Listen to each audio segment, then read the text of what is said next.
You assume light cancels darkness. You treat clarity as the end of confusion and peace as the end of turmoil. Yet every conclusion you reach requires a new explanation. Each answer returns as another question. Abdul Al Qadar al-Ilani challenged this habit. He said what you call darkness is not the opposite of light, but the field through which light is recognized. The problem is not two rival forces, but one awareness dividing itself into sides. If clarity depends on what it clarifies, what is conquered, and by whom? If light has no real opponent, is the conflict only a posture of the mind? You are invited to consider a different premise. Perhaps the struggle itself sustains confusion. If so, what becomes of understanding when the need for an enemy ends? You review your pattern. You measure progress by comparison. You call one thought true because another seems false. You assert certainty because uncertainty feels near. You notice that identity forms around these judgments. To be right, you need wrong. To be clear, you need confusion. The self depends on opposition for definition. Abdul Al Qadar would ask whether this dependence is the source of unrest. If awareness defines itself by contrast, it will never rest. Contrast must continue. You begin to doubt your standard of progress. If every victory over darkness creates a new darkness to surpass, what is the function of victory? Perhaps the wish to win is the engine of perpetual conflict. If you stop taking sides, would understanding lose intensity or finally become stable? Abdul Al Qadar lived in 12th century Baghdad, where legal discipline and spiritual inquiry met. Trained in jurisprudence and theology, he spoke in precise definitions and measured counsel. His teachings addressed seekers who pursued authority through knowledge and security through control. He did not dismiss learning. He placed it within a larger claim that truth is not gained by accumulation, but by alignment. The value of knowledge rests in whether it loosens the grip of self-will. He emphasized presence, humility, and trust in the divine order as it unfolds. In that context, light meant awakened awareness, and darkness meant what awareness had not yet included. If inclusion is the method, what becomes of rivalry? He taught that reality is one, while perception divides it. Division generates tension, then names the tension an external war. The remedy is not conquest, but recognition. Light is the clarity of awareness knowing its source. Darkness is the portion of awareness that has not yet recognized the same source. When the mind rejects what it does not understand, it deepens separation.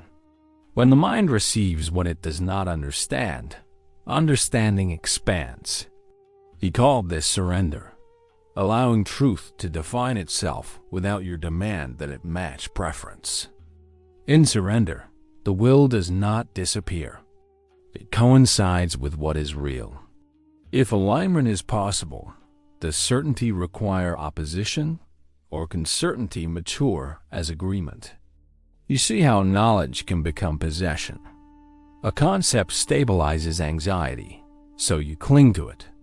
You repeat it, defend it, and build identity around it.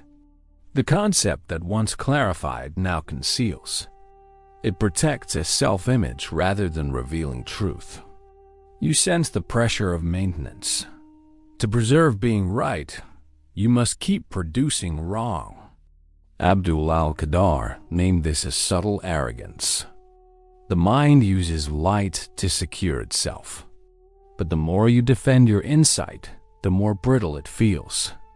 You wonder whether real clarity would need no defense. If a truth is true, it does not require reinforcement from your insistence. Then, what is the function of insistence, other than to keep the self intact? You test an alternative stance. Instead of managing appearances, you observe authorship. You ask, who is the one establishing sides? When you look, the urge to divide softens. States arise: certainty, doubt, ease, strain, and pass through awareness. You notice that awareness is constant while states vary. Abdul Al Qadar described this as moving from owning light to being available to it. Ownership demands proof. Availability requires humility. In availability, the measure of illumination is stability, not intensity. If the light is real, it remains when attention shifts and when confidence wanes. It does not rely on mood. You begin to see that confusion returns not to defeat truth, but to test whether truth was merely a state. Without defense, what remains? In his language, unveiling occurs when the perceiver no longer identifies with any particular content of perception. Awareness recognizes itself as the common ground of clarity and confusion alike. Light and darkness no longer function as rivals, but as phases of learning in one field. What was feared as absence becomes recognized as incomplete recognition. This is not relativism. It is precise about the knower's position. When the knower stands as awareness rather than as a favored state, conflict ceases to be the method of growth. Learning continues, but without enmity.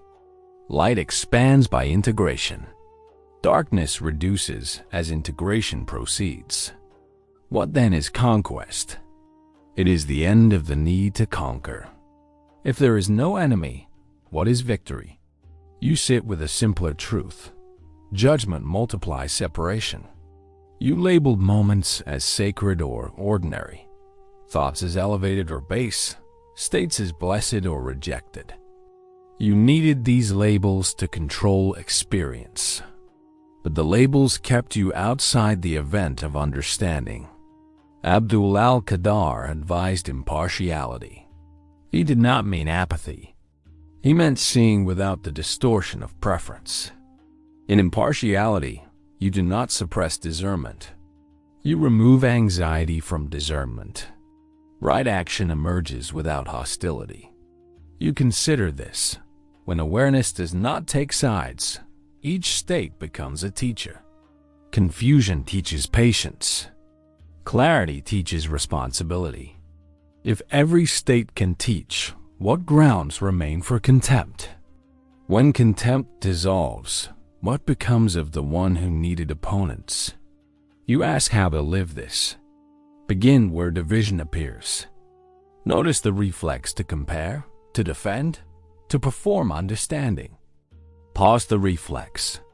Name the posture, ownership. Replace it with availability. Let truth define itself here. Then test stability. When uncertainty visits, do not rush to erase it. Ask what assumption it exposes. When certainty returns, do not convert it into status. Ask what responsibility it gives. Abdul Al Qadar's counsel was consistent. Align. Do not grasp. In practice, this sounds like less assertion, more attention. Less proving, more participation. Less rivalry, more recognition. You are not asked to believe. You are asked to verify by steadiness. If steadiness grows, how else would you measure real illumination? Return to the opening question. If light cancels darkness, conflict must persist to secure clarity. But if light includes darkness as the condition of recognition, conflict is unnecessary. Abdul Al Qadar's answer is austere and freeing. The field is one. The divisions are functions of the perceiver. Let the perceiver become simple. Let awareness stand as awareness. Then light has nothing to conquer, and darkness has nothing to resist. There is only learning without enmity and clarity without triumph. You do not reach this by force. You arrive by alignment. The test is quiet. Stability when certainty dims, humility when it brightens. From this height, the question fades. What remains is the plain fact of being aware, needing no opposite.